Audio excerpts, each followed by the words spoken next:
ఈరోజు ఇంట్లో వాళ్ళు పడేసి కొట్టేలా ఉన్నారు. వరుసగా 2 రోజుల నుండి వెజ్ వండుతున్నా. మార్కెట్‌కి వెళ్ళినప్పుడు చిక్కుడుకాయలు గింజలతో భలే నిండుగా కనిపించాయి. మనసాగక పావు కేజీ తీసుకున్నా. తీసుకొచ్చి 2 రోజులు అయింది కదా అని ఇప్పుడు చిక్కుడుకాయ టమాటో కూర చేస్తున్నా. టమాటోలు పండుగా ఉన్నాయేమో, కూర పుల్ల పుల్లగా ఉండి ఎంత బాగుందో. కొట్టడానికి బదులుగా మెచ్చుకున్నారు కూర బాగుందని. అల్లం వెల్లుల్లి పచ్చివాసన పోయే వరకు వేయించి ఉడికించిన చిక్కుళ్ళు, టమాటో ముక్కలు, రుచికి సరిపడా ఉప్పు, పసుపు వేసి లో ఫ్లేమ్ మీద మగ్గనివ్వాలి. ఇలా లో ఫ్లేమ్ మీద మగ్గడం వల్ల టమాటో ముక్కల్లో నుంచి నీరు దిగి ఆ నీటితో 30% కుక్ అవుతుంది. టైం పడుతుంది, కానీ టైం తీసుకుని మరీ కుక్ చేయాలి.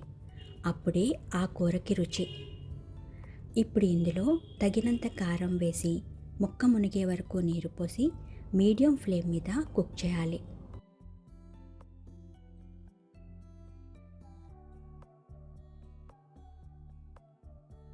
చూస్తుంటేనే నోరూరిపోతుంది.